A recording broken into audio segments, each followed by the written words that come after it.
Assalamualaikum warahmatullahi wabarakatuh. Perkenalkan, kami dari kelompok 2 yang beranggotakan Alfisyah, Nur Aida, dan Nur Syafaat Larasati ingin menjelaskan tentang teori terbentuknya negara, bentuk negara agama, dan negara relasi agama, dan negara dalam Islam termasuk Indonesia pada mata kuliah kewarganegaraan dengan dosen pengampu Ibu Syarifah Salma, SPD, MPDI. Teori terbentuknya negara.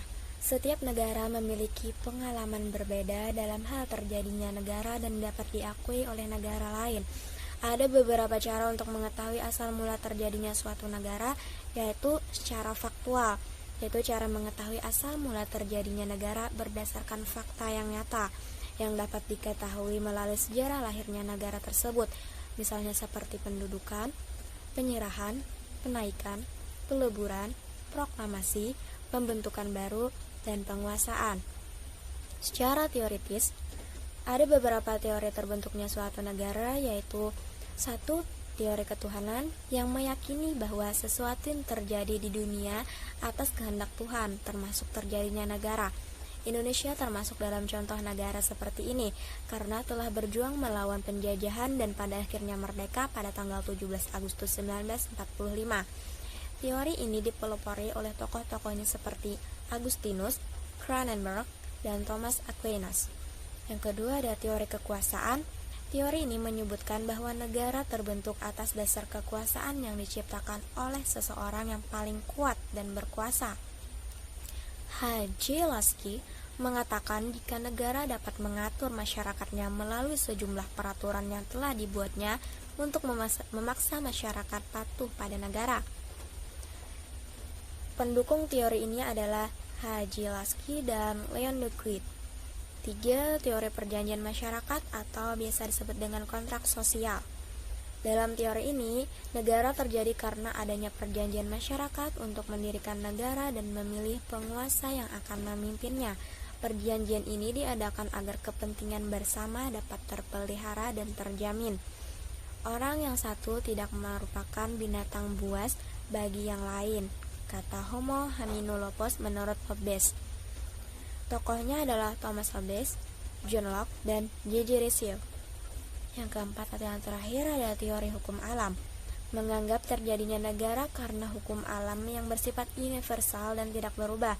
Thomas Aquinas menuliskan jika pembentukan serta keberadaan negara tidak bisa terlepas dari hukum alam. Alasannya karena secara hukum alam manusia haruslah saling hidup berdampingan dan bekerja sama untuk memenuhi kebutuhan hidupnya. Selain itu, secara alami manusia adalah makhluk sosial dan politis. Negara agama dan negara relasi. Dalam sejarah bangsa Indonesia, hubungan antara agama dan negara berkembang menjadi 4 golongan.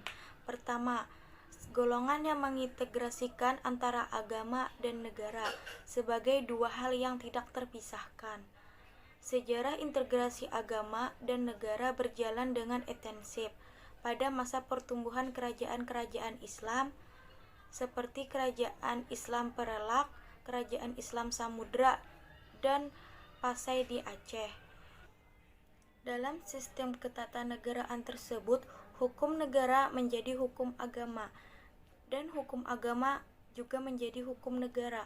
Relasi agama dan negara tersebut berjalan aman dan damai tanpa adanya konflik.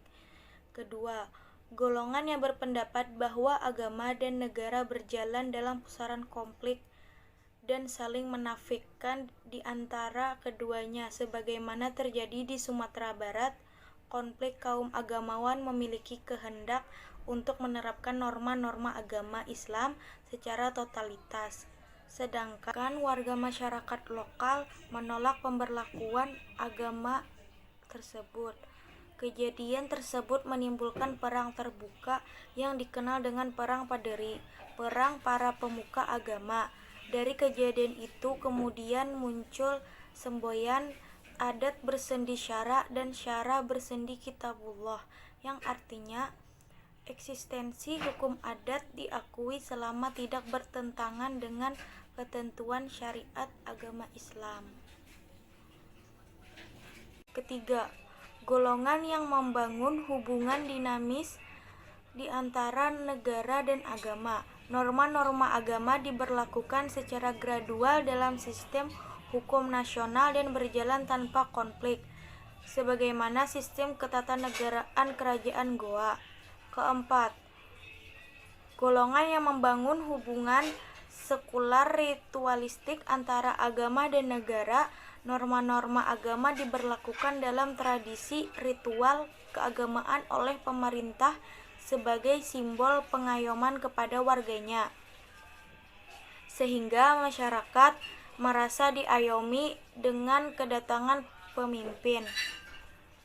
Sebagaimana tradisi Kerajaan Jawa, para raja Jawa menghadiri kegiatan ritual keagamaan hanya 2 kali setahun di masjid atau seketan. Para raja Jawa memberikan kebebasan kepada warganya untuk memeluk agama tertentu, yang penting juga taat kepada raja. Hubungan antara negara dan agama di Indonesia. Dalam sejarah Islam ada 3 tipologi hubungan antara agama dan negara.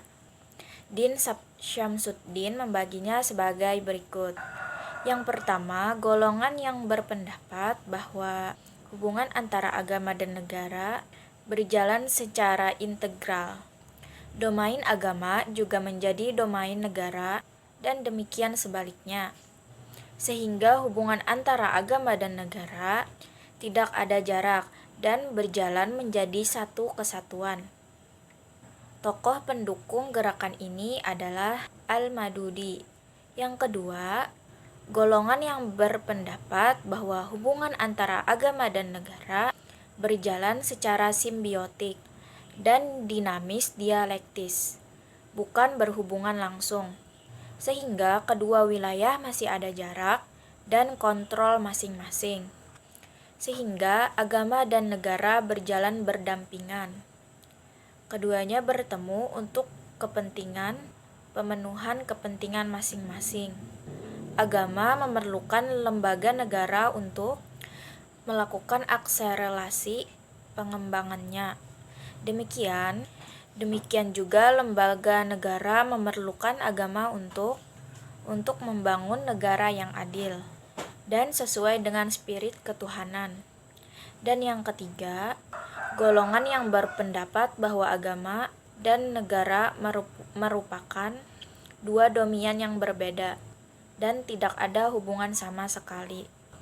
Golongan ini memisahkan hubungan antara agama dan politik atau negara. Demikian penjelasan dari kami. Salah dan hilapnya mohon dimaafkan. Wabillahi taufiq wal hidayah. Wassalamualaikum warahmatullahi wabarakatuh.